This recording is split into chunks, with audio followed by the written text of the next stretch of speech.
Is this pure luck or just unimaginable skills?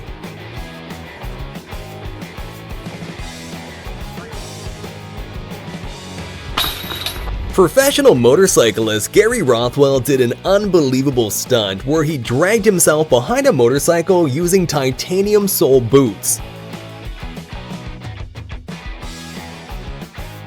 The crazy stuntman even broke the Guinness World Record for the fastest speed dragged behind a motorcycle, and I don't think anyone will want to attempt to break that one anytime soon.